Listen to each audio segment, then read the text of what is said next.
Bonsoir à toutes et à tous, bonsoir Grégory. Bonsoir Mathilde, ravi d'être avec vous. C'est une première pour nous, une co-présentation d'émission. C'est une première effectivement. Quel est le programme de ce 7-8 ? On l'explique, le 7-8, c'est 1 heure d'information, d'actualité, des interviews, également des découvertes. On aura l'occasion d'aller notamment faire du manège et un programme chargé aujourd'hui. Un programme très chargé, rempli de plein de thématiques. Voici les titres. C'est historique, jamais une femme n'avait occupé ce poste auparavant. La députée de la 5e circonscription des Yvelines, Yaël Braun-Pivet, a été élue présidente de l'Assemblée nationale. Nous étions sur place pour recueillir sa première réaction. Le Tour de France s'élancera ce vendredi 1er juillet de Copenhague au Danemark. La dernière étape passera par les Yvelines. L'un des incontournables de cet événement, la fameuse caravane du Tour. Nous sommes allés à la rencontre d'une animatrice. Elle nous livre les coulisses et son ressenti sur la grande boucle. Enfin, la fête des loges revient au cœur de la forêt de Saint-Germain-en-Laye jusqu'au 15 août avec plus de 200 attractions. Les petits et les grands trouveront de quoi se divertir. 2 journalistes de la rédaction se sont défiés. Sur certains manèges, le gagnant sera connu en fin d'émission. Et on aura également des invités au cours de cette émission. On aura l'occasion de parler emploi, pouvoir d'achat, culture également. Programme très chargé, mais tout de suite, vous en avez l'habitude dans cette nouvelle formule du 7-8, c'est les infos à ne pas manquer dans les Yvelines. C'est avec Justine Brasier. Bonsoir Justine. Bonsoir Grégory, et bonsoir on commence du coup avec cette information dont parlait Mathilde. C'est la députée des Yvelines, Yaël Braun-Pivet, qui a été élue présidente de l'Assemblée nationale. C'est la première femme à occuper cette fonction, une information mise en avant dans son discours. Je cite, « Il aura fallu attendre près d'un demi-siècle pour que les premières femmes rentrent dans cet hémicycle. » Le vote a eu lieu hier, mardi 28 juin. Yaël Braun-Pivet a été élue à l'issue du second tour avec 242 voix. Elle succède ainsi à Richard Ferrand. Autre information, c'est le centre des Restos du Cœur de Magnanville qui vient d'être inauguré. Si le centre avait ouvert ses portes en février 2022, il a été inauguré, comme vous venez de le dire, ce mercredi 29 juin. Bilan, depuis son ouverture, 730 personnes sont accueillies régulièrement pour une moyenne de 3000 repas distribués chaque semaine. À noter, le centre fermera ses portes pour l'été, mais il rouvrira le 6 septembre. Et autre inauguration, celle du lycée franco-allemand de Buc. Oui, il a ouvert en 1975. Le lycée s'est refait une beauté. L'établissement symbolique de l'amitié franco-allemande s'est agrandi avec 12 500 mètres carrés d'espace neuf ou restructuré. Le lycée pourra accueillir à présent près de 1300 élèves. Une rénovation qui a nécessité 2 ans de travaux et un budget de 56 millions d'euros. Du côté de Poissy, les habitants connaîtront leur nouveau maire ce week-end. Oui, suite à l'élection de Carl Olive en tant que député de la 12e circonscription aux élections législatives et face à la règle de non-cumul des mandats, ce dernier doit donc céder sa place. Le conseil municipal de Poissy se réunira dimanche à l'hôtel de ville pour élire le nouveau maire et c'est son actuelle première adjointe Sandrine Dos Santos qui devrait lui succéder. Et puis alors Justine, un cimetière animalier pourrait voir le jour dans le département. C'est en tout cas la volonté du maire de Carrières-sous-Poissy, Eddy Haït, une information rapportée par nos confrères du Parisien. Il s'agirait du seul cimetière animalier fonctionnel dans les Yvelines et le 3e d'Île-de-France. Une consultation citoyenne devrait être lancée à la fin de l'année. Merci Justine. Alors vous l'avez évoqué, c'est une information importante. La députée de la 5e circonscription des Yvelines, Yaël Braun-Pivet, a été élue hier soir à l'Assemblée nationale présidente. Et nous y étions, Nicolas, à l'Assemblée hier soir. Bonsoir Mathilde, bonsoir Grégory. Bonsoir Nicolas. Effectivement, nous y étions ensemble. Il était à peu près 20h quand nous avons pu recueillir sa première réaction juste après la passation de pouvoir avec Richard Ferrand, l'ancien président de l'Assemblée nationale. Elle a souligné qu'elle était très attachée aux médias locaux et du coup, elle nous a consacré sa première réaction. Regardez. Avec nous, la nouvelle présidente de l'Assemblée nationale, Yaël Braun-Pivet. Bonsoir. Bonsoir. Alors, vous venez d'être élue nouvelle présidente de l'Assemblée nationale avec 242 voix au second tour. Votre réaction et qu'est-ce que ça représente pour vous ? C'est beaucoup d'émotions et un grand honneur que m'ont fait aujourd'hui les parlementaires en m'élisant présidente de l'Assemblée nationale. J'ai le sentiment, des sentiments mêlés, un sentiment de joie forcément parce que c'est un grand moment pour une élue d'être élue par ses pairs pour exercer des responsabilités. C'est un moment important dans notre histoire puisque je suis la première femme de l'histoire de la République à être élue présidente de l'Assemblée nationale. Et puis c'est un moment important parce que notre Assemblée n'a jamais été aussi diverse. Il va falloir faire en sorte que tout le monde se parle, que tout le monde puisse exercer son mandat pleinement. Et donc il y a un immense défi qui est posé aujourd'hui. Alors justement, première femme à occuper cette fonction, vous avez parlé de votre maman, vous avez parlé aussi de Catherine Tasca, une autre Yvelinoise qui a été la première présidente de la commission des lois, une fonction que vous avez occupée aussi. C'était important de rendre hommage à ces femmes-là? C'est important parce que on est toujours le produit d'une histoire, on n'est pas des électrons libres ou des éléments isolés, donc on s'inscrit dans un combat pour l'égalité, et donc là c'est beaucoup de femmes, et c'est Catherine Tasca parce qu'elle a porté les lois sur la parité qui font qu'aujourd'hui les femmes sont entrées pleinement dans les conseils municipaux, dans les conseils départementaux, dans les régions, et donc c'est un acte fondateur pour nous les femmes politiques. Et puis ma mère, parce que c'est toujours important de savoir d'où l'on vient, sa famille, et nos parents nous donnent des leçons de vie, et ma mère m'a effectivement appris à ne jamais me résigner et à toujours emprunter le chemin qui était le mien et pas celui que les autres choisissaient pour moi. Et je pense que ça, c'est un message important que l'on peut adresser aux Français. Alors vous avez parlé d'une assemblée divisée. Quelle présidente vous allez être du coup ? Une présidente qui permet à chacun d'exister dans cet hémicycle et de remplir la mission que lui a confié les Français.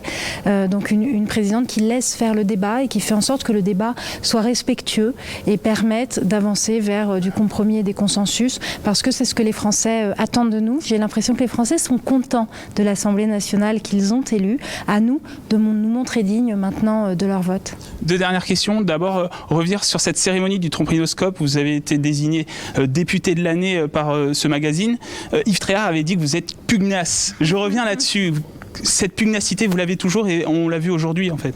Mais oui, en fait, vous savez, c'est ce qui me caractérise, mais parce que c'est important de... En fait, rien n'est acquis. Personne ne vous donne les choses dans la vie. Il faut aller les chercher, il faut étudier, il faut se construire. Il faut aussi construire avec les autres. Et c'est ce qui, je crois aussi, a été salué aujourd'hui. L'esprit de consensus dont j'ai toujours fait preuve, mais ça ne tombe pas du ciel. Un dernier mot, les Yvelines au cœur du pouvoir législatif, une présidente yvelinoise de l'Assemblée nationale et un président du Sénat qui est yvelinois, Gérard Larcher. On dit souvent que les Yvelines c'est la petite France parce qu'il y a tout dans les Yvelines, et donc voilà, c'est maintenant le cœur des institutions qui est représenté dans les Yvelines. Mais vous savez, une fois qu'on est président et du Sénat et de l'Assemblée nationale, on doit être présent sur tous les territoires. Merci Yaël Braun-Pivet, donc la nouvelle présidente de l'Assemblée nationale, première femme à occuper ce poste. Merci. Merci à vous. Et Yaël Braun-Pivet, Nicolas, qui a été aussi quelques semaines ministre des Outre-mer, elle nous avait d'ailleurs accordé sa première réaction juste après sa nomination. Elle est dorénavant, du coup, présidente de l'Assemblée nationale, et c'est une preuve, Nicolas, que les Yvelines sont en quelque sorte le berceau de la vie politique française. Oui, pourquoi ? Je vais vous le démontrer, on va voir. Mais d'abord, concernant le pouvoir législatif, eh bien, je l'ai dit, on l'a dit dans ce sujet. D'abord, la présidente de l'Assemblée nationale, Yaël Braun-Pivet, est yvelinoise, et puis de l'autre côté, le président du Sénat, Gérard Larcher, donc dirige la seconde chambre qui compose le Parlement. En complément, à noter aussi, c'est la fonction occupée par Aurore Bergé. Elle a été élue présidente du groupe parlementaire Renaissance à l'Assemblée nationale. Et donc, du coup, pouvoir législatif, les Yvelines au cœur du pouvoir législatif, et ben, on a fait réagir les députés à ce propos. Regardez.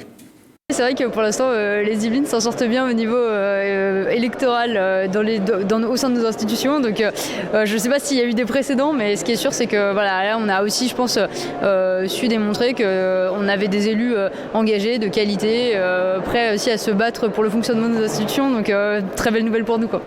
Bah écoutez, ça me laisse espérer un certain nombre de succès prometteurs en ce qui me concerne à l'avenir.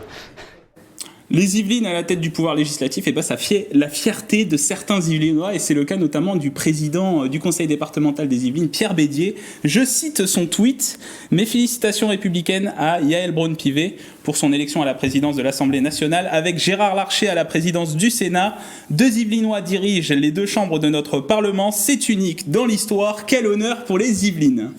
Et Nicolas, le pouvoir exécutif a aussi été représenté par des Yvelinois et des Yvelinoises. Eh bien oui, alors, vous inquiétez pas, il n'y a pas de président de la République qui ont été Yvelinois, quoique on peut trouver quelques liens, notamment Georges Pompidou qui est enterré à Orsonville parce qu'il avait sa résidence secondaire dans les Yvelines.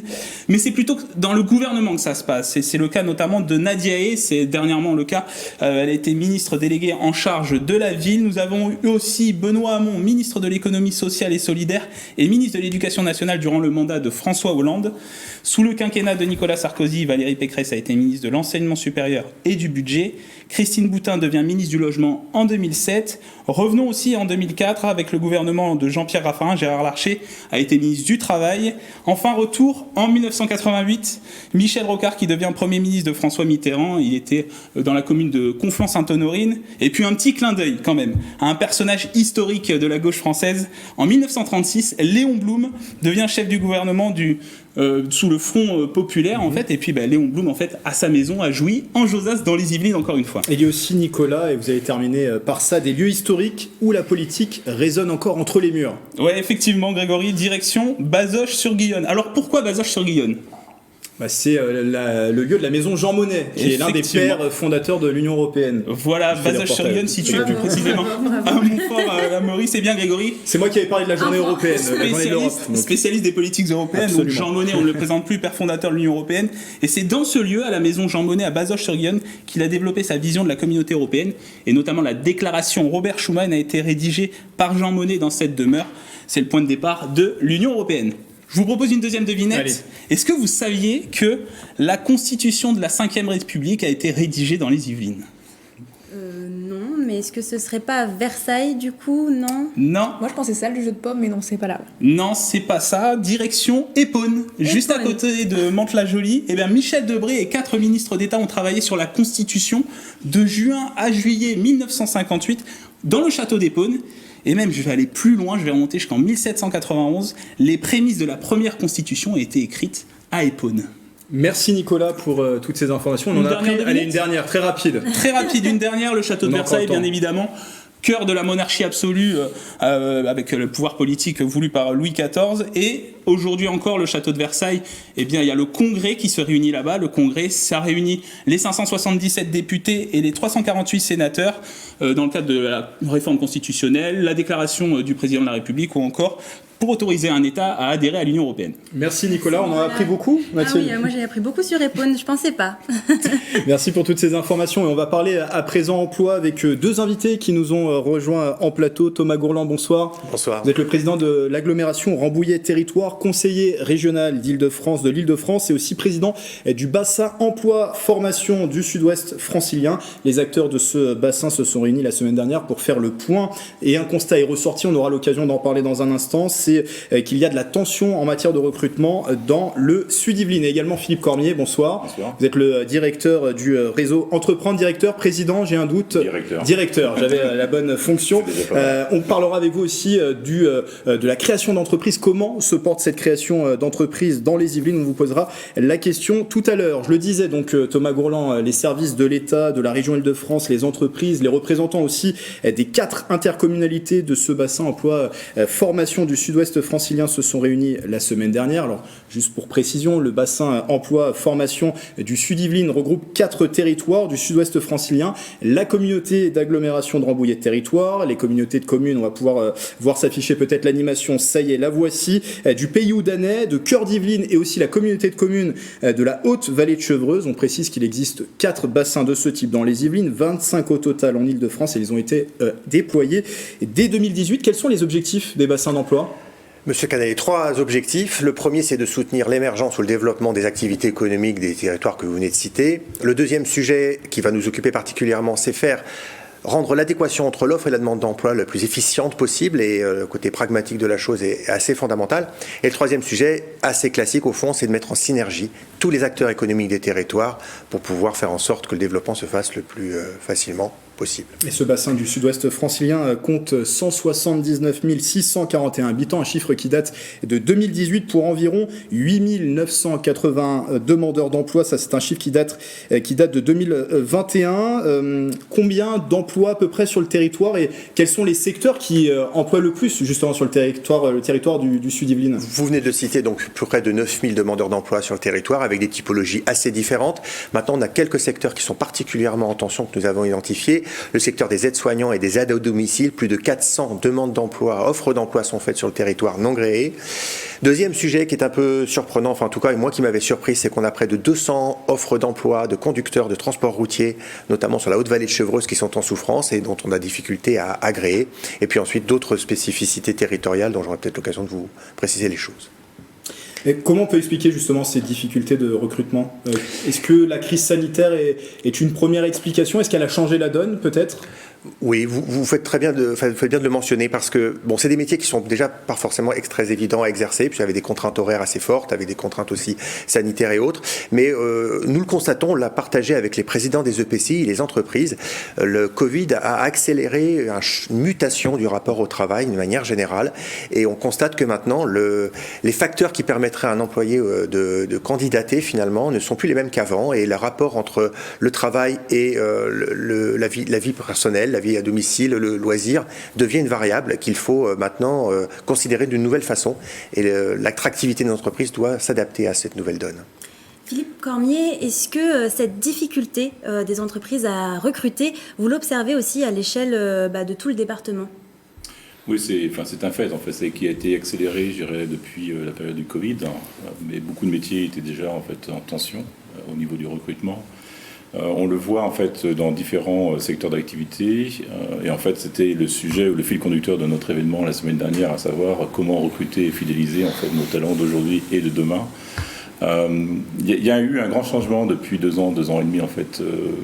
On parle beaucoup de la quête du sens en fait, mais je pense que c'est pas uniquement une question de jeune génération.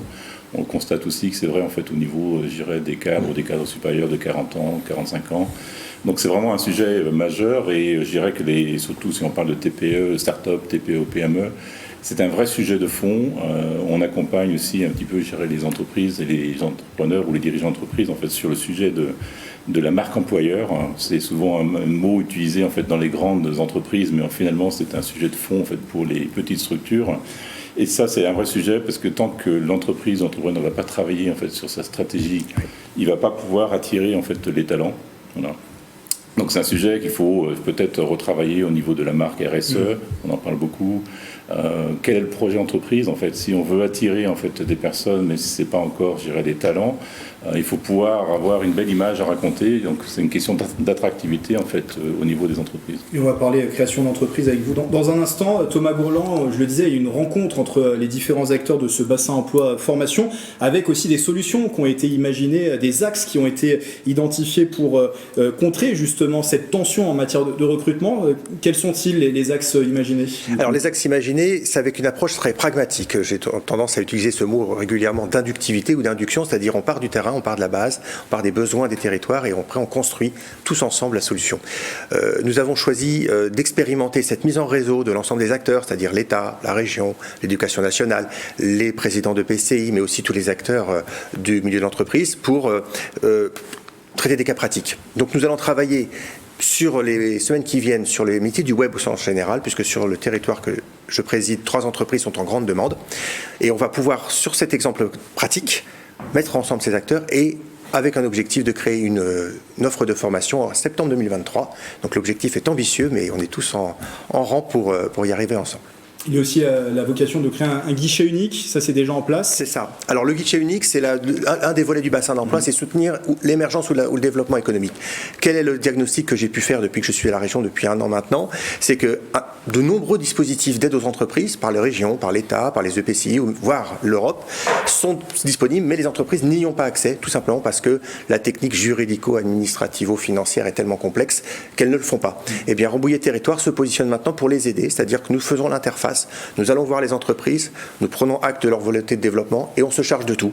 On monte les dossiers, on va saisir l'ensemble des instances, on va monter les dossiers, les défendre, de manière à faire en sorte que les subventions arrivent sur le territoire. À ce jour, 5 entreprises sont contactées pour un effet de levier potentiel de près de 500 000 € de subventions. Vous parlez de 3 entreprises, quelles sont-elles?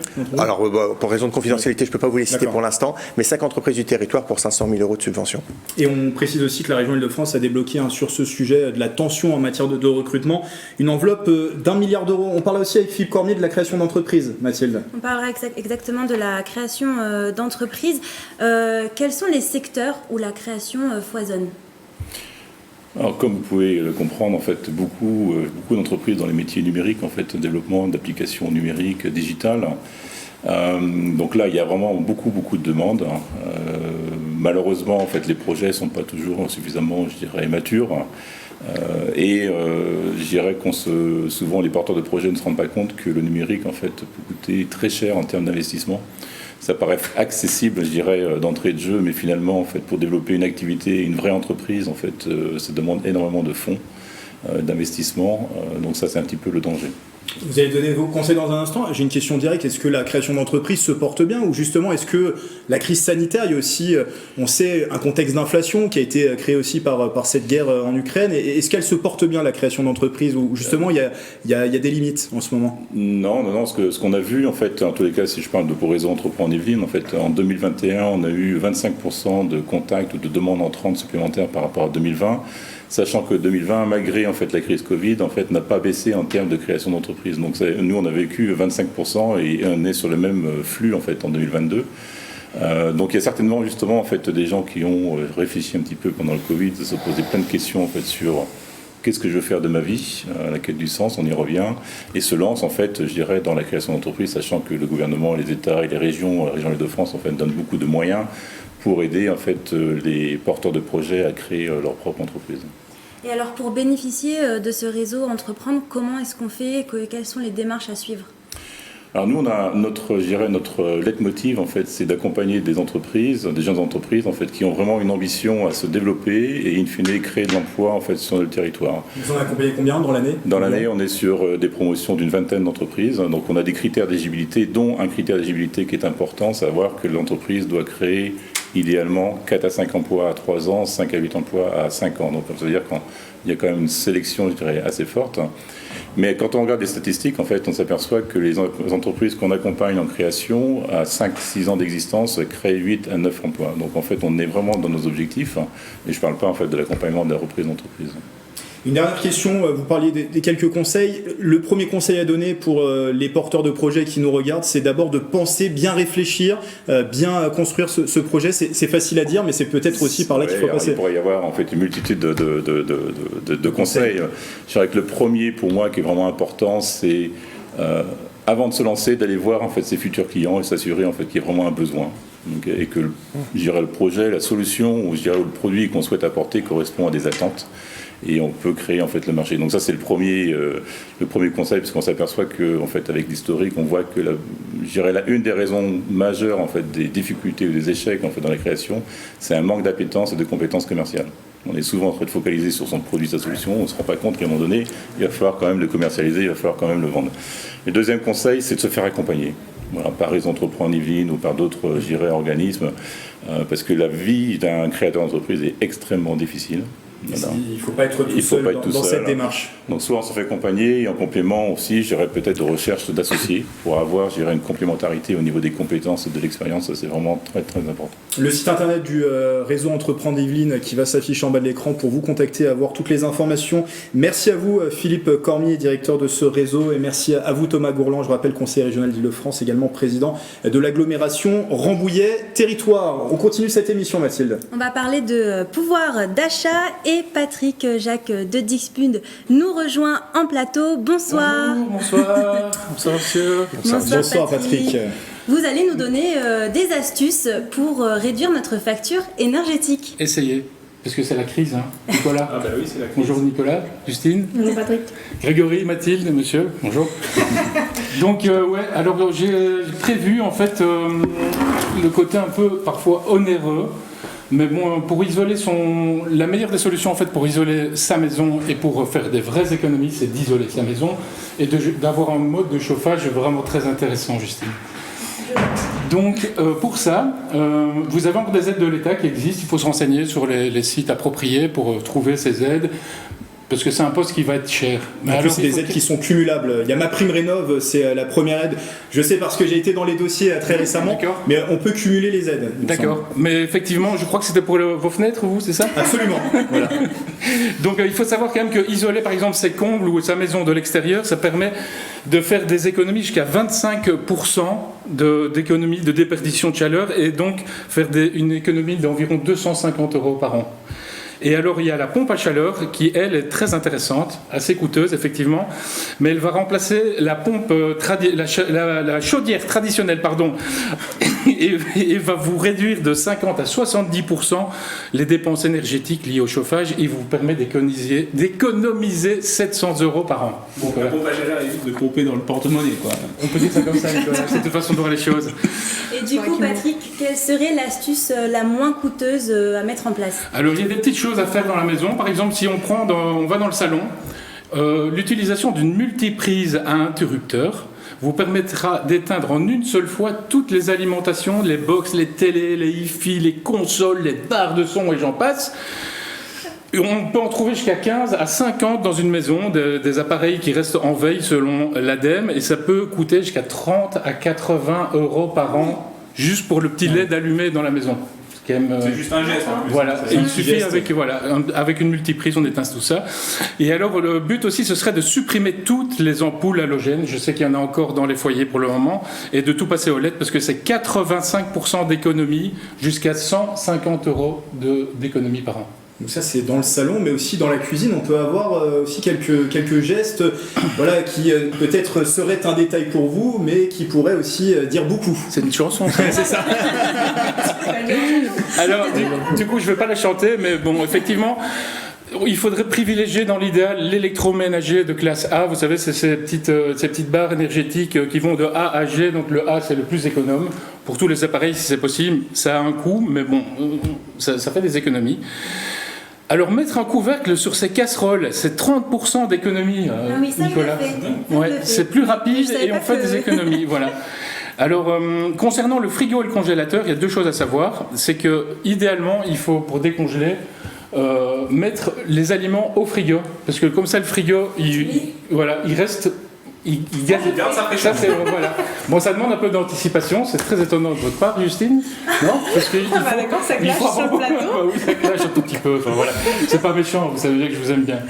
Donc du coup, pour le frigo aussi, on trouve souvent dans le congélateur ou dans le frigo une petite pellicule de glace, voilà, très très très mauvais. Une fois qu'elle dépasse les 3 mm, on peut aller jusqu'à 30% de consommation d'électricité en plus sur ces appareils. C'est beaucoup. Énorme. Voilà. Donc alors toujours en cuisine, pour réchauffer les plats et les petits restes de la veille, Justine, il vaut mieux utiliser le micro-ondes parce que c'est plus rapide et c'est moins énergivore que le four. Parce qu'il faut savoir que le four, lui, c'est le champion du monde de la maison en termes d'énergie. Et il vous en coûte environ entre 10 et 15 centimes d'euros par heure pour le four. C'est un gros poste, le four. Voilà.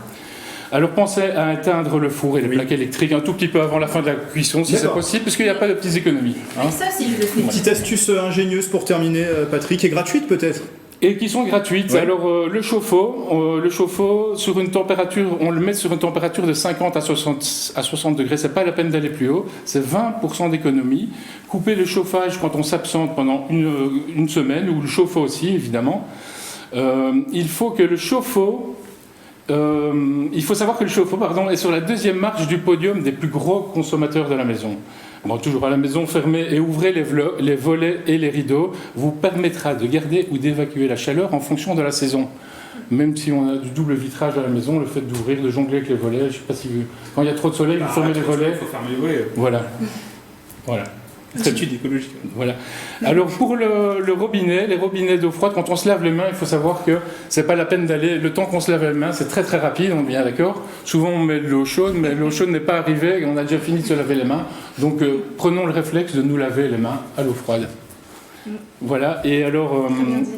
Un dernier conseil peut-être. Un dernier conseil, ça va être d'éteindre les lumières dans les pièces inoccupées. Comme le dit, on est à côté, on n'est pas à Versailles ici. Voilà, on n'est pas à Versailles. Voilà. Et alors le dernier petit conseil, c'est pour le lave-linge. C'est de laver à basse température, 30-40 degrés, pas plus, et éviter les programmes consommateurs rapides qui vont bien chargé, non ? Voilà. Bien chargé aussi. Bien sûr, tout à fait. Pas trop, parce que si je fais après derrière... Voilà. Merci Patrick pour ces conseils. Merci Patrick pour tous ces conseils. Donc c'est important. C'est important. Tous les petits gestes. Pas que pour le porte-monnaie, exactement. Merci en tout cas pour tous ces conseils, Patrick. Un portrait à présent avec vous, Justine. Vous êtes allée à la rencontre d'une malvoyante. Elle essaye de combiner ses études avec son handicap et vous êtes allée à sa rencontre. Exactement. En fait, j'ai fait donc, comme vous l'avez dit, la rencontre récente de Cécile. Elle a 27 ans et c'est une jeune femme donc, qui est malvoyante et qui est actuellement en première année de gestion. Donc, c'est à l'UVSQ, à l'université Versailles-Saint-Quentin. Et donc, elle a mis en place, l'université a mis en place des aménagements donc, pour les personnes qui sont atteintes de handicap. Et Cécile dispose également, d'outils personnels. L'idée, dans ce témoignage, c'était de nous expliquer comment elle jongle entre ses études et son handicap. Et je vous propose de découvrir ça. Vu les problèmes qu'on a de discrimination dans le monde étudiant, finalement, je veux même pas voir ce que ça va donner dans le monde du travail. Et je veux pouvoir travailler, créer mon emploi et adapter mon poste, en fait, à moi-même. Et ça, du coup, ça me fait un objectif. Cécile a 27 ans, elle est atteinte de déficience visuelle, DUT informatique, master 1 de japonais et actuellement première année de licence de gestion à l'UVSQ. Cela fait 9 ans qu'elle apprend. Pas facile de jongler avec les études quand on est malvoyant, fatigue visuelle importante, difficulté de perception des détails ou encore de déplacement, un combat de tous les jours. On se repère avec le sol qui est différent par rapport aux autres creux. En fait, il y a les difficultés par rapport aux études, donc suivre les cours, prendre des notes, réussir les examens, avoir les aménagements. Et il y a aussi les difficultés liées au déplacement, trouver les salles où on a cours, ne pas se tromper dans les emplois du temps où parfois on n'arrive pas à lire une ligne et du coup on se trompe d'horaire, on se trompe de salle. Du coup, c'est assez pratique ici parce que dans cette université, il y a des accueils dans chacun des bâtiments, ce qu'il n'y a pas dans toutes les universités. Et ça, quand on ne trouve pas une salle, c'est quand même vraiment très pratique. Oh là là. Voilà, ça c'est le genre de truc qui est un peu compliqué parce qu'au sol je les détecte pas avec la canne et je sais pas où je peux passer. Du coup, je vais voir ici, je pense. Ouais, ça va. Des petits pièges comme ça, surprise, qu'on peut pas calculer à chaque fois. Alors normalement l'amphi 1 est par ici. Un équilibre entre travail et fatigue pas toujours facile à trouver. Pour aider les personnes en situation de handicap, l'université met en place des aménagements comme cet ascenseur.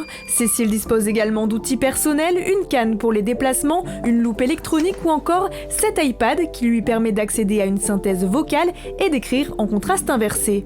C'est que mon texte est écrit en blanc sur fond noir. Comme ça, c'est beaucoup moins éblouissant pour les yeux quand on passe beaucoup de temps sur l'écran. Mais je pense qu'il n'y a pas que les personnes malvoyantes pour qui c'est confortable. Ça représente le montant des affaires. Là, c'est un de mes cours que j'ai tapé sous la dictée, donc c'est pour ça qu'il est assez complet. Parce que quand les profs ne font que dicter, moi c'est ce qui m'arrange le plus. Je sais que mes camarades râlent parce qu'ils aiment bien quand il y a des choses écrites. Moi c'est l'inverse. VoiceOver activé. Drive. Clientèle, le type de produit. Voilà, et en fait il lit après le cours, le paragraphe que j'ai sélectionné. Paysage. Après, je peux le redésactiver assez facilement. Quand j'ai besoin de lire un texte qui est tout petit, je peux cliquer sur l'élément et le faire lire par l'iPad. Vraiment, c'est assez pratique. Cécile espère sensibiliser pour faire comprendre son handicap. Aujourd'hui, le manque d'informations dont disposent ses camarades impacte sa vie étudiante. Ne sachant pas comment réagir, il n'ose pas venir vers elle. Un regret pour la jeune femme pourtant très sociable. Mes camarades à l'université sont bloqués par ça, mais je pense pas que ce soit forcément de la mauvaise volonté ou... C'est juste qu'ils savent pas comment venir vers moi, ils savent pas comment s'adresser à moi, si je suis non-voyante, si je suis malvoyante, Et du coup, je suis très souvent toute seule. Et je pense que c'est assez triste en fait de se dire, moi j'adore échanger avec les gens, j'adore discuter et de se retrouver toute seule tout le temps juste parce que les gens ils savent pas en fait. Et c'est vraiment dommage parce que quand on est étudiant, on est là aussi pour échanger, pour même juste aller manger avec des gens quelque part, aller discuter des cours, discuter. Et c'est très très rare que je puisse parler avec des gens. Donc c'est un peu dommage. Au terme de ses études, Cécile a pour objectif de créer sa propre entreprise dans l'import de produits japonais. C'est une rencontre touchante, Justine. Qu'est-ce qui vous a plu dans le tournage de ce reportage ? Alors comme vous l'avez dit, c'était vraiment touchant et très enrichissant pour moi. J'ai vraiment aimé tourner ce reportage parce qu'en fait, Cécile, elle est vraiment très sociable, elle est dynamique, elle est souriante, vous avez pu le voir. Et en fait, l'idée, c'est que c'est quand même un combat de tous les jours pour elle. Et donc, en fait, on se rend pas tous les jours. Enfin, nous, on se rend pas compte forcément, mais c'est énormément de défis et pourtant, elle prend ça avec le sourire et elle avait beaucoup d'humour là-dessus. Et en fait, malgré les aménagements et malgré les outils, voilà, faut toujours se battre, par exemple, pour avoir un tiers-temps, des fois. Et puis, quand on a une personne qui a un handicap, par exemple, pour la malvoyance, tout le monde réagit pas pareil. Donc, c'est compliqué d'expliquer à un prof, par exemple, qui comprend pas. Moi, j'avais fait ça pour une personne malvoyante et vous voulez que je réagisse différemment, donc on comprend pas toujours. Donc, il y a beaucoup de sensibilisation à faire et c'est pour ça qu'elle a voulu faire ce témoignage. Et je voudrais juste insister sur quelque chose qui m'a profondément touchée, c'est qu'on n'ose pas forcément, enfin les personnes en tout cas de l'université n'osent pas aller vers elle parce qu'ils ne savent pas comment réagir. Et en fait c'est triste parce qu'elle aimerait justement, et ça ne la dérange pas d'en parler, et elle aimerait vraiment que les gens viennent vers elle parce que voilà, c'est pas un tabou et elle est ravie d'expliquer si besoin, mais elle veut vivre cette vie étudiante en fait. Donc n'hésitez pas, si vous avez des personnes, des collègues ou des camarades atteints de handicap, à aller vers eux. Et je pense que c'est le mieux qu'on puisse faire pour sensibiliser. Message est passé. Message reçu. Justine qui reste avec nous. Avec nous, exactement. Vous allez nous représenter, pour les téléspectateurs qui n'étaient pas avec nous dès le début de cette émission, les infos à retenir dans les Yvelines, avec notamment la députée Yaël Braun-Pivet qui vient d'être élue présidente de l'Assemblée nationale. Oui, c'est la première femme à occuper donc cette fonction. Une information mise en avant dans son discours. Je cite, il aura fallu attendre près d'un demi-siècle pour que les premières femmes rentrent dans cet hémicycle. Le vote a eu lieu hier, mardi 28 juin. Et Yaël Braun-Pivet a été élue à l'issue du second tour avec 242 voix. Elle succède ainsi à Richard Ferrand. Les Restos du Cœur qui ont un nouveau centre, il vient d'être inauguré à Magnanville. Et si le centre avait ouvert ses portes en février 2022, il a été inauguré ce mercredi 29 juin. Bilan depuis son ouverture, 730 personnes accueillies régulièrement pour une moyenne de 3000 repas distribués chaque semaine. À noter que le centre fermera ses portes pour l'été, mais il rouvrira le 6 septembre. Et autre info à retenir, ce sont les habitants de Poissy qui connaîtront leur nouveau maire bientôt. Oui, puisque suite à l'élection de Carl Olive en tant que député de la 12e circonscription aux élections législatives, et puis face à la règle de non-cumul des mandats, ce dernier doit céder sa place. Le conseil municipal de Poissy se réunira dimanche à l'hôtel de ville pour élire donc le nouveau maire, et c'est son actuelle première adjointe, Sandrine Dos Santos, qui devrait lui succéder. Eh bien, merci beaucoup Justine pour ces informations à retenir.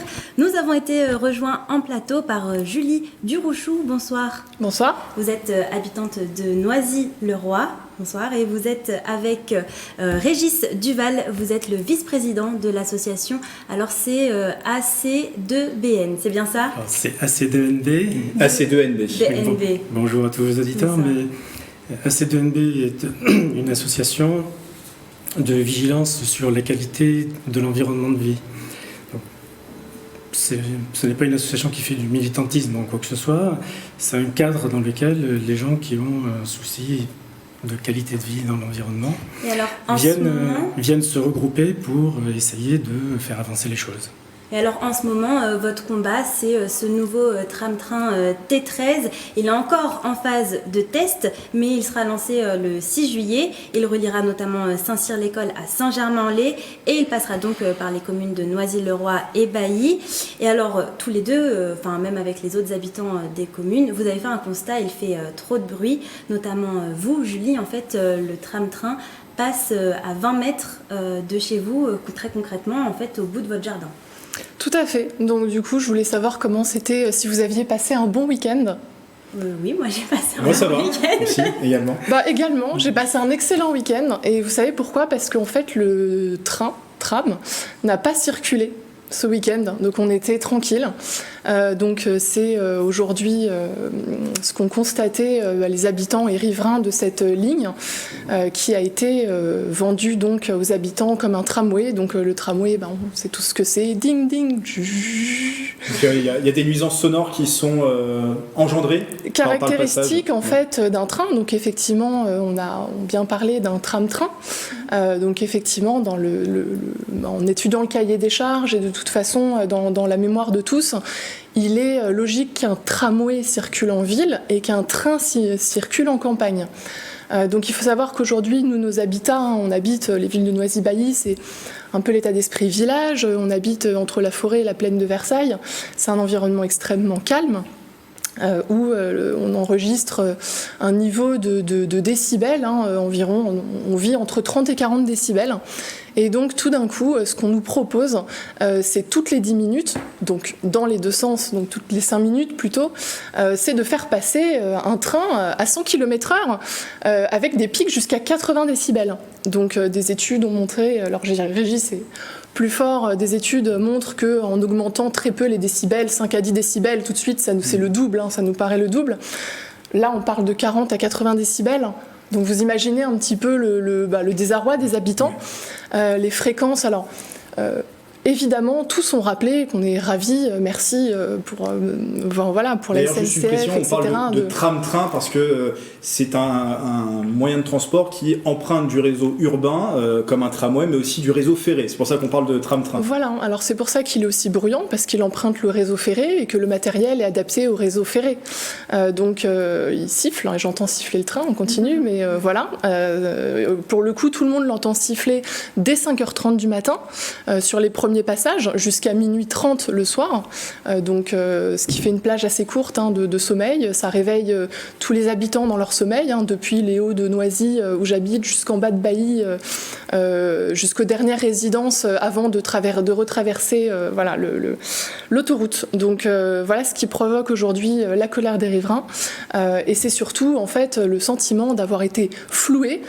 On dit tous oui au tram, on souhaite être respecté au même titre que les habitants de Saint-Germain-en-Laye et de Saint-Cyr, avec une circulation du tramway, donc sur des vitesses raisonnables de tramway, et que le train aille circuler en race campagne. Et il faut savoir également, ce qui est important, on parle de nuisances sonores à cause de la vitesse de ce train, mais on parle également de sécurité, puisque ce train circule avec des pics à 80 km/h en pleine ville, où les voitures, c'est un milieu urbain, les voitures sont limitées à 50 km/h. Et ils circulent jusqu'à 100 km/h en bord de résidence. D'un côté, j'ai le train qui circule à 100, alors que de l'autre côté, on est limité à 30 km/h. Voilà. On a anticipé, on a bien compris vos attentes. Oui, allez-y, Mathilde. Vous avez eu une réunion publique avec notamment la députée de la 3e circonscription, Béatrice Piron, les deux maires de Bailly et de Noisy-le-Roi pour parler de ces nuisances sonores. Également étaient présents Île-de-France Mobilité et la SNCF. Alors, comment s'est passée cette réunion, Régis? Est-ce que vous avez eu le sentiment d'être entendu? Non. Le constat que nous pouvons tirer, c'est que du côté d'Île-de-France Mobilité, alors qu'un projet de ce type-là, qui est la création d'une nouvelle ligne, ça n'arrive quand même pas tous les ans en région parisienne, c'est un grand projet, ça intéresse des milliers de personnes, ça devrait être l'objet d'une véritable ambition à la fois sociale, économique et environnementale. Et le constat que nous faisons, c'est que oui, c'est un projet avec une ambition économique, nous reviendrons là-dessus, mais en termes environnementaux, pour les riverains, pas du tout. Nous n'avons trouvé absolument aucune écoute du côté d'Île-de-France Mobilité, qui s'accroche à deux critères, qui sont extrêmement simples. C'est le premier, la vitesse est critique pour l'économie du projet, donc ça c'est leur argument, et deuxièmement, la demande de limitation qui est formulée par les riverains, qu'on peut résumer grossièrement à limiter la vitesse à 30-35 km/h dans le secteur, dans toute cette zone urbanisée, qui est complètement urbanisée, puisque la ligne, pour une moitié, passe en plein à l'intérieur des villes de Bailly et Noisy, et sur le reste du trajet est complètement mitoyenne des habitations qui sont installées à partir de 20 mètres de la ligne. On va vous demander de conclure très vite, parce qu'on doit écouter aussi Île-de-France Mobilité sur la question. Allez-y.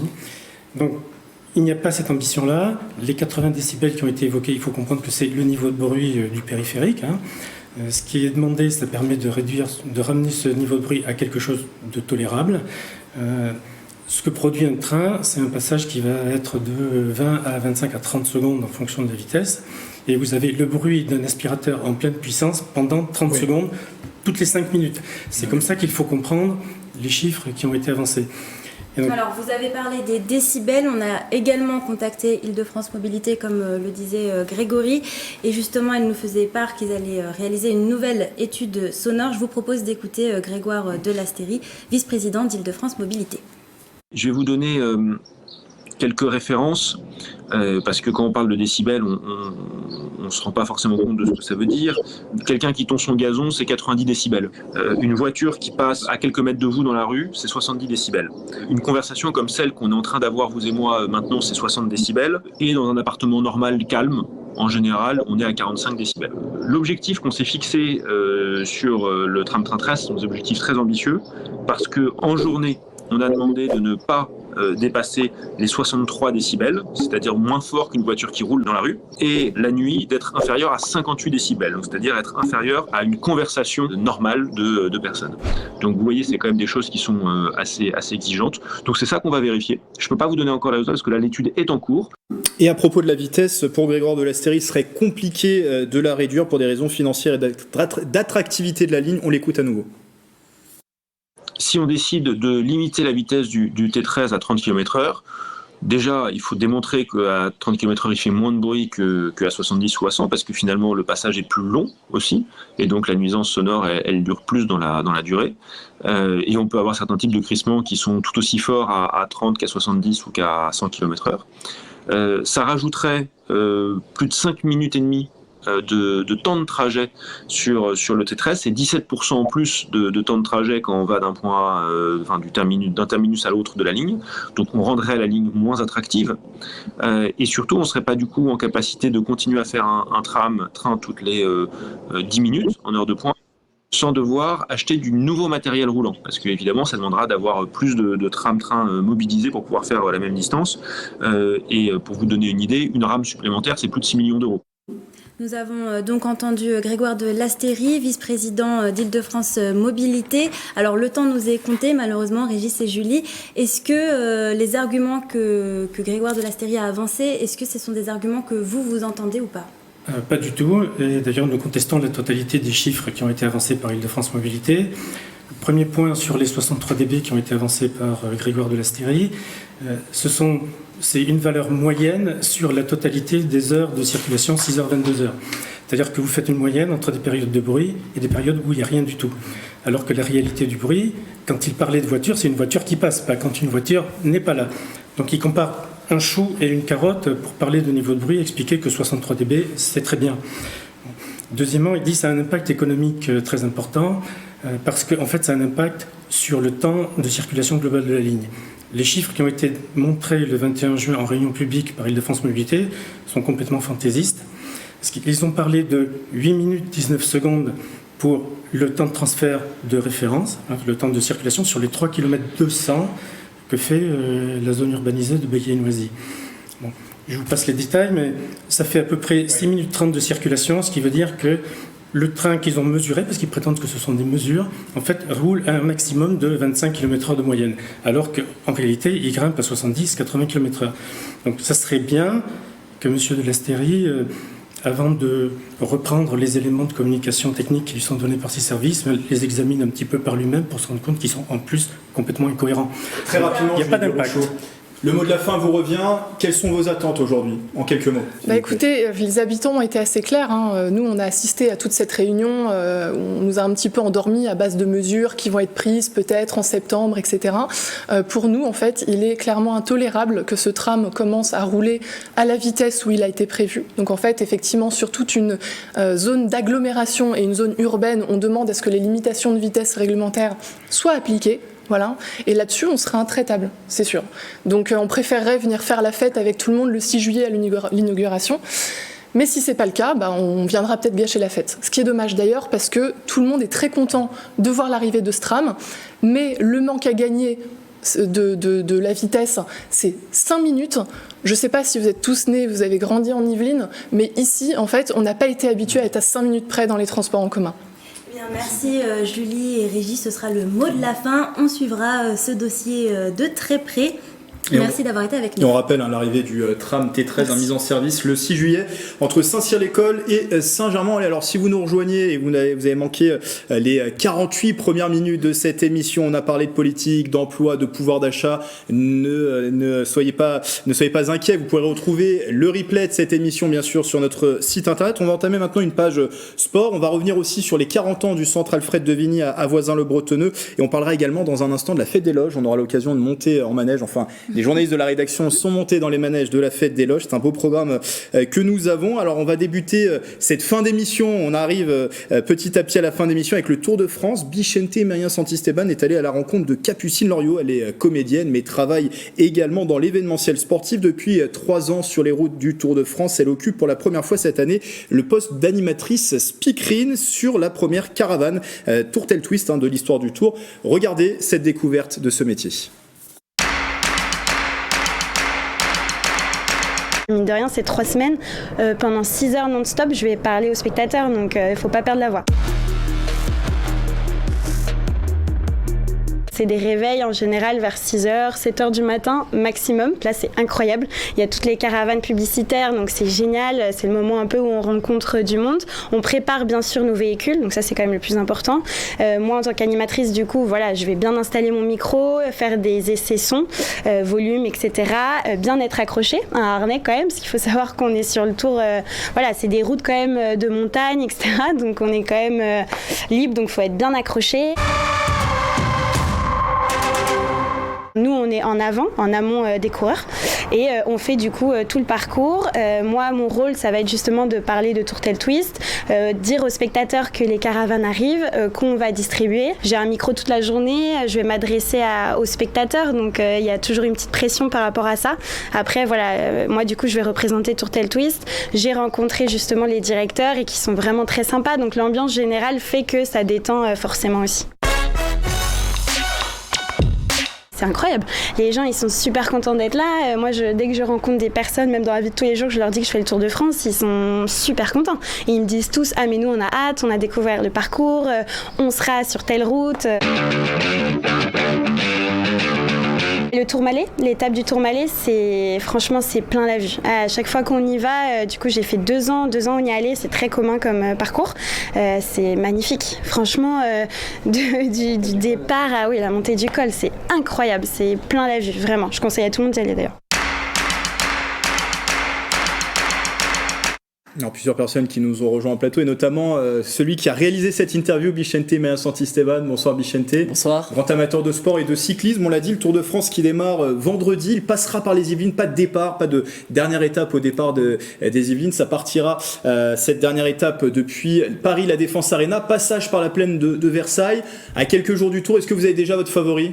Je pense qu'on peut tous dire que Tadej Pogačar est le favori de cette année avec Primož Roglič. Voilà, ils vont se disputer le Tour, le général. On peut revenir sur les Français peut-être qui eux ont quelque chance de. Il n'y aura pas de Julien Alaphilippe. Pas de Julien Alaphilippe, mais il y a un Français qui a déclaré vouloir jouer le général. C'est David Gaudu de l'équipe Groupama FDJ qui sera emmené aussi, on pense, par Thibaut Pinot qui a déjà joué le général du Tour de France. On a aussi par exemple Warren Barguil qui concourra pour gagner des étapes, Florent Sénéchal, le récent champion de France, qui pourra peut-être tenter sa chance sur la 5e étape à Arenberg avec le retour des pavés après 4 ans au Tour de France. Et alors, on poursuit cette page sport avec vous, Bichente. Alors, vous allez nous parler d'une autre discipline. Ça se passe au Vélodrome national de Saint-Quentin en Yvelines, mais ce n'est pas du vélo. En effet, Mathilde, je ne sais pas si vous êtes baladé aux alentours du Vélodrome en fin de semaine dernière, mais vous avez dû remarquer une petite différence. D'habitude, on croise des profils type cycliste, 50 kilos environ, profil fin. Ils ont été remplacés par une sorte d'exposition d'armoires à glace, de frigo et autres mobiliers d'intérieur bien musclés, bien galbé, et pour cause, en fait, du 24 au 26 juin, avait lieu une compétition internationale de CrossFit. Est-ce que vous savez ce que c'est, le CrossFit ?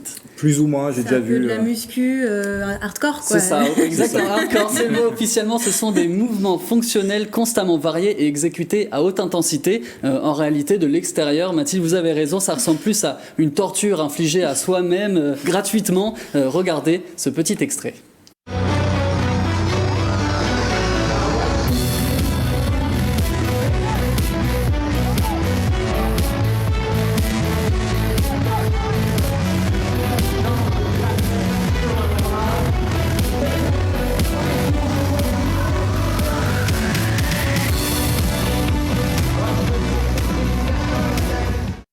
voilà, on peut vraiment lire la souffrance sur leur visage. Et qui dit compétition internationale dit biceps venus d'Espagne, quadriceps italien, deltoïde irakien et même trapèze de Corée du Sud. Mais on a cherché, fouillé et on a retrouvé quelques Saint-Quentinois parmi la foule qui participaient à la compétition. Lorraine Maton par exemple, regardez.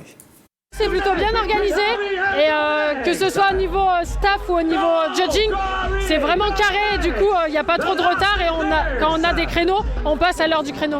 C'est le plus gros événement de CrossFit en France, on peut le dire. Ouais. Ici, ça rassemble des filles qui ont vraiment de la niaque et du niveau, qui ont envie de se battre. Et du coup, c'est pour ça que je suis là moi aussi. Donc ça s'appelle, attention mon accent anglais, le CrossFit French Throwdown. C'est un événement annuel comme tout événement annuel. Grégory, sa dernière édition avait lieu en... C'était sûrement avant la crise sanitaire, je dirais. En 2019, voilà, comme tout événement annuel, ça a été repoussé de 2 ans. Pendant 3 jours, on a dénombré 700 sportifs et 4000 à 5000 spectateurs. On écoute Julien Festor, le directeur, qui nous en dit plus sur l'organisation de l'event. Vous avez plusieurs phases. La première, c'est une phase de qualification qui se fait en ligne, en général en février à mars. Une fois qu'ils sont qualifiés, ils peuvent s'inscrire pour la finale et ils viennent à la finale. Sur 3 jours, ils vont avoir un paquet d'épreuves, donc une multitude d'épreuves différentes. Pour les élites, les meilleurs compétiteurs de la discipline ici, ils vont avoir 9 épreuves. L'idée, c'est de tester toutes leurs conditions physiques. Donc on va avoir des choses en sprint, des choses longues, des choses moyennes, de la course, on va soulever des charges. On va essayer de les tester sur tous les schémas possibles de mouvement et de fonctionnalité, si vous voulez. Donc voilà, pour les épreuves, c'était soit en solo, soit par équipe de 4 pour 4 fois plus de souffrance. Pour avoir fait le tour et vu les différentes épreuves, c'est un sport vraiment complet. Il y a du poids de corps, du lever de poids, du foncier, de l'endurance, du tir au pistolet, de l'effort court, de l'effort long. Toujours avec une grosse musique de fond, des grosses basses pour bien se motiver, bien rentrer dans un état d'exaltation. Un sport idéal pour entretenir conditions physiques, santé, confiance en soi. En tout cas, moi, ça m'a donné envie de commencer à préparer mon summer body, Grégory et Mathilde. Vous avez testé sur cet événement? Il fallait être professionnel, il fallait vraiment être déjà là. Je pense que j'aurais été bien ridicule. Une petite démo là sur le plateau. Comme je dis, je suis en plein exercice. Je pense que revenu de l'été, je pourrais peut-être participer à la prochaine édition. L'accent anglais était bon, je tenais à le souligner. Merci Vicente et bravo pour cette chronique et de nous avoir fait découvrir le CrossFit qui se développe. On attend la démonstration à la rentrée. Et donc avec nous, Célia, vous nous avez rejoint en plateau. Bonsoir. Bonsoir à tous. Vous allez nous parler du centre Alfred Devigny à Voisins-le-Bretonneux parce qu'il fête ses 40 ans. Oui, depuis 1980, le centre socio-culturel Alfred Devigny s'est installé à Voisins-le-Bretonneux et ce sont donc 40 bougies à mettre sur le gâteau le vendredi 1er juillet. Parmi nous, 2 invités. Julie Billot, bonjour. Bonjour. Donc vous êtes la directrice du centre Alfred Devigny. Et depuis 10 jours. Alors, c'est très récent. et Gérard Nuélec, bonjour. Donc vous êtes le président du centre Alfred Devigny. Depuis quelques années. On va dire 38 ans, par là. Oui, c'est ça. 38. C'est comme ça. 38. C'est ça, 38 à peu près. Vous avez vu naître vous cet établissement. J'imagine que vous êtes heureux et fiers de cet événement, de ces 40 ans. Je peux vous dire que c'est attendu, parce que on n'a pas été gâté avec la Covid. On devait le faire en 2000. Oui. En 2020. En 2020, oui. Et là, maintenant, c'est 2022. Bon, ça y est, on a tout mis en place. Je crois que c'est un très très bon événement. Oui, je crois qu'on a quand même une très très belle maison. Et moi, je l'appelle toujours ma chapelle. Depuis que je connais cette maison, il y a une très belle colonne vertébrale. Ce que je peux dire, si cette colonne vertébrale de cet édifice fonctionne bien, c'est quand même les membres du bureau, le conseil d'administration. On a la municipalité quand même qui nous aide énormément. On a toutes les instances, que ce soit le SKY, que ce soit la région, que ce soit les départements. On a les sponsors, on a les adhérents, mais on a aussi, où on a une force énorme, c'est les bénévoles. Je crois que c'est la joie de vivre. Et là, je crois que tout le monde est en stress. Moi particulièrement, je peux vous dire que j'attends avec impatience. Je passe de mauvaises nuits, mais je crois que ce sera une très très belle réussite. Très très belle réussite. Alors justement, donc le centre culturel, comme vous l'avez dit, à peu près 1445 membres. Ah oui, on est monté en 2019, avant la crise, on était à 2432. C'est ça. Et là, vous avez un peu baissé.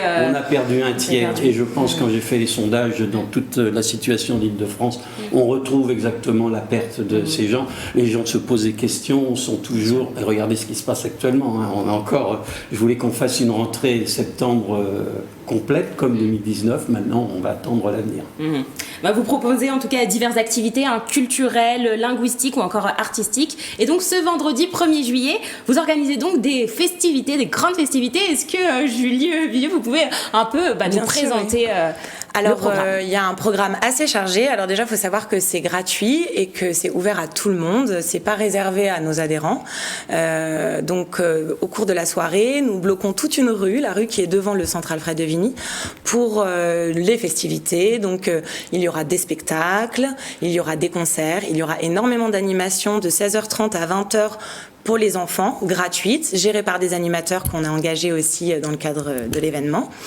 Il y aura des concerts jusqu'à 23h, notamment Full Bazar Band, Wanted, qui font énormément de reprises. Il y aura une démonstration de country, il y aura du ukulélé aussi, une petite demi-heure. C'est très varié.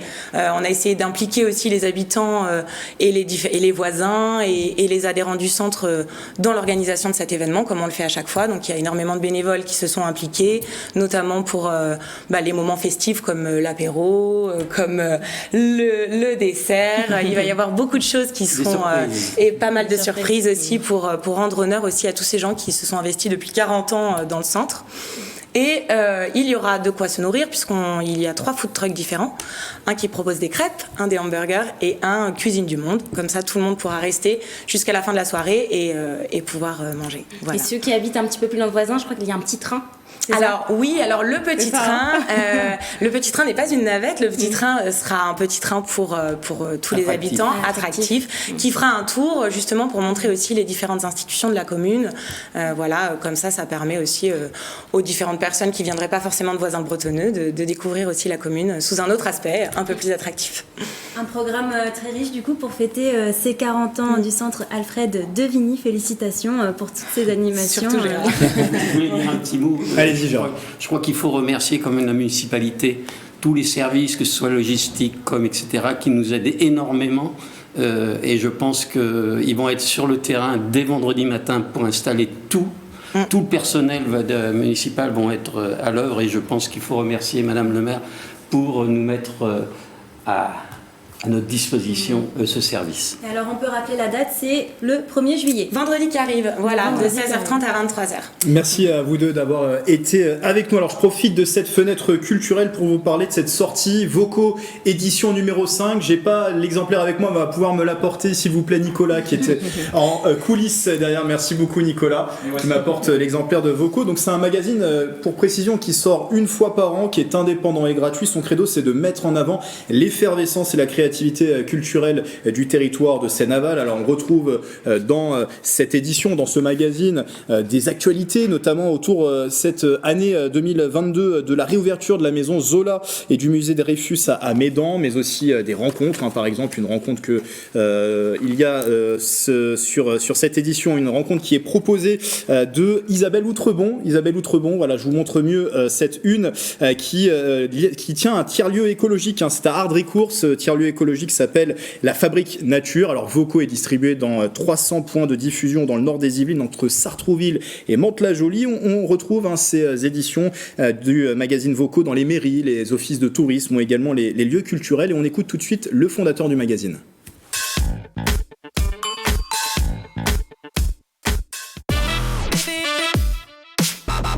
Voco, c'est un magazine culturel gratuit qui met en valeur le territoire de la Seine-Aval, le nord des Yvelines, dans différents domaines de la culture, que ce soit du patrimoine, de la danse, de l'art plastique, de la musique.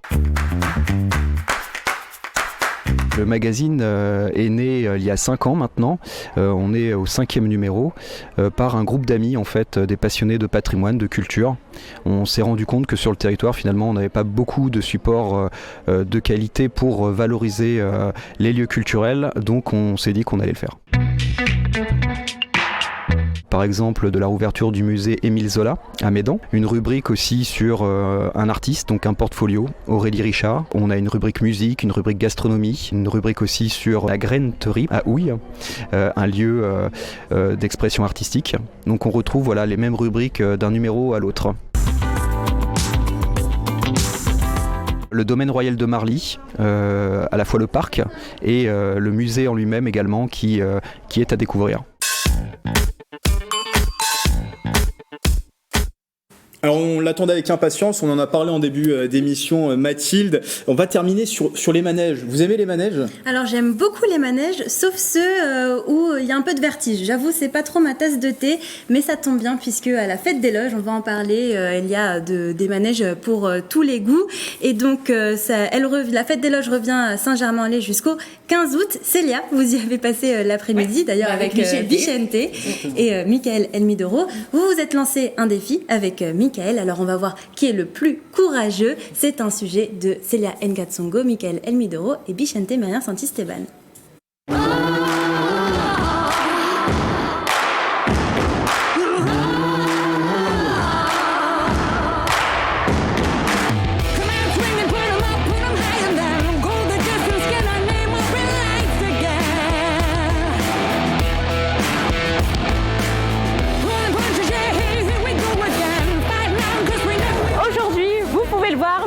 À la fête des loges, 369e édition cette année. 150 attractions et des dizaines de restaurants ici sur ce site. Alors Michael, je propose qu'on se défie. Un défi? Oui. Et je te propose comme premier défi le train fantôme. Ah, j'adore ça. Tu me connais si bien, Célia. On va voir si c'est le cas. Alors moi, de mon côté, je te défie sur l'une des nouvelles attractions du site. C'est le bateau pirate. Il est orange et il va très haut. Pas de soucis, on va voir. Allez, c'est parti.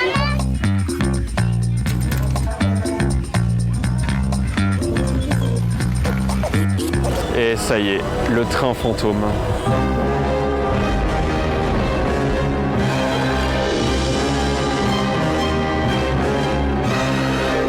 Sonneuse d'attaque. Wow, ça commence très fort. Allez, on voit rien. Qu'est-ce qui se passe? On voit rien.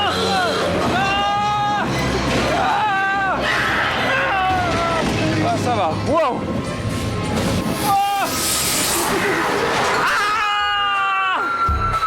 Je suis pas du tout rassuré. Des monstres. Oh là là. Il arrive. Laissez-moi passer. Oh là là, d'accord. J'en peux plus. Oh là là. Décidément, Célia, hein. Je ne t'aime pas du tout. Oh là là. Oh.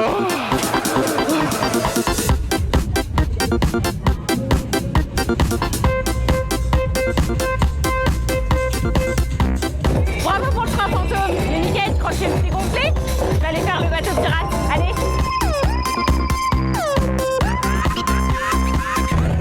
Allez. Bon, ça va, c'est tout doux pour l'instant. Hein.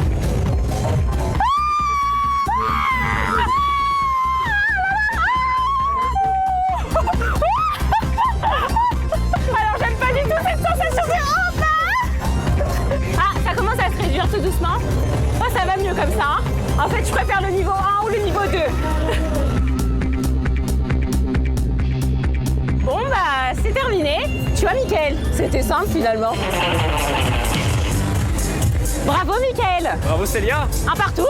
Un partout, balle au centre, et je crois qu'on peut passer à l'étape supérieure. Supérieure, on va faire une des plus grosses attractions. Grosse attraction. Ah bah oui, on y va. Et si on fait l'extrême? L'extrême, oh là, oui, l'extrême. Hein, oui, ça peut être là, non?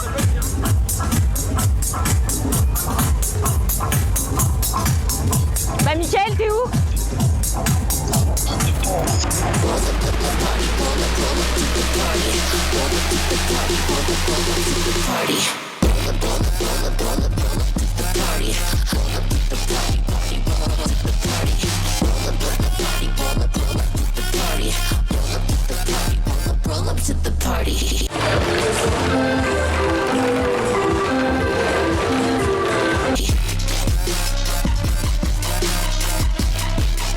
C'est pas si simple que ça, hein, les petits canards. Hein.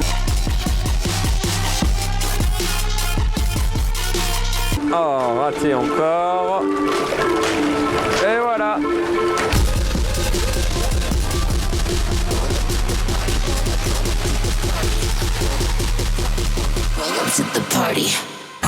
Bon bah Mickaël, tu sais défiler? Bah je crois que j'ai gagné hein.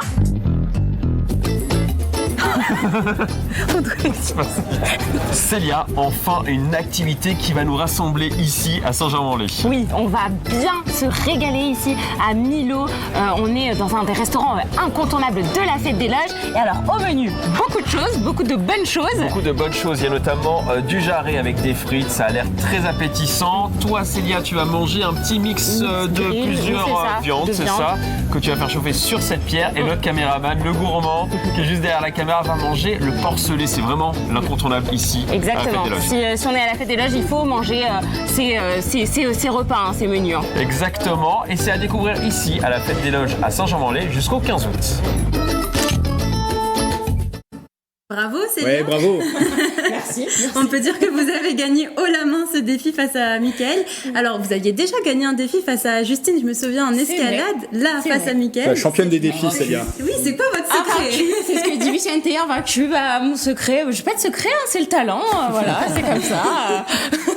Ça, pas trop le vertige derrière la caméra, les suivre? Non, ça va, il a fallu quand même faire une petite pause après le repas, parce que, bon... Il fallait digérer quand même. D'ailleurs, est-ce que c'était bon ce que vous avez mangé? C'était très très bon. Ouais. Et puis, comme on dit dans le reportage, hein, c'est vraiment les choses à manger à la Fête des Loges, vraiment les incontournables. Donc non, c'était très sympa et c'est sympa aussi de revoir les images. Ouais. Une attraction préférée? Vicente? Moi j'ai bien aimé être derrière Mickaël dans le train fantôme puisque ses réactions c'était vraiment exceptionnel et Célia elle a fait toute seule l'extrême. Ouais, j'ai fait toute seule l'extrême, c'était très bien, non franchement. C'est votre préféré, l'extrême? Ouais, l'extrême c'était bien, après moi il y en avait d'autres aussi qu'on n'a pas cités. Moi j'aime beaucoup aussi le top spin, ils font 4 ou 5 loopings aussi, c'est assez... effrayant, mais c'est sympa. Il y en a une qu'on n'a pas tentée, c'est une toute nouvelle aussi, c'est une énorme tour de 80 mètres de haut où on monte petit à petit, il y a la descente d'un coup qui est je ne sais pas combien de kilomètres heure. Le genre d'attraction que je peux pas du tout. Exactement. Pas grand monde. On n'a pas pu faire non, puis cette sensation, c'est ça de haut-bas aussi, c'est compliqué à gérer au niveau du cœur. Mais on a pris un extrait et je pense qu'on la mettra sur les réseaux prochainement puisque ça vaut le détour, je pense. Eh bien, merci en tout cas à vous deux d'avoir été avec nous en plateau. C'est déjà la fin. J'ai juste une dernière question avant de terminer. On peut quand même en faire avec des enfants parce que là, c'était des attractions quand même qui faisaient plutôt peur. On avait l'impression. Mickaël faisait la pêche au canard, par exemple. C'est ça. Il y a des stands. Il y a vraiment de tout pour tous les enfants et même pour tout petits, dès 3 ans. Il y a certaines attractions qui sont accessibles. Ouais. C'est quoi, 150 attractions? C'est ça, plus de 150, donc il y a le choix. C'est pour tous les âges. Pour tous les âges. Eh bien, je vous remercie encore d'être venu avec nous en plateau pour en parler. C'est du coup la fin de cette émission, Grégory. Oui, c'est la fin de cette émission. Le 7-8 qui est bien sûr à retrouver en replay sur notre site internet TV78, sur notre application mobile. On aura également peut-être des extraits à vous proposer sur les réseaux sociaux. C'était un plaisir d'être avec vous, Mathilde, pour une première. Grégory. Même si on a dépassé un petit peu le temps, qu'il y a eu de longues thématiques, mais en tout cas, c'était un plaisir de parler de toutes ces thématiques. Et on rappelle, il y a eu de l'emploi, on a parlé également de découvertes et aussi de choses beaucoup plus légères, sport, culture, avec aussi cette fête des loges, les 40 ans aussi du centre Alfred de Vigny. Merci de nous avoir suivis sur TV78 et à très vite.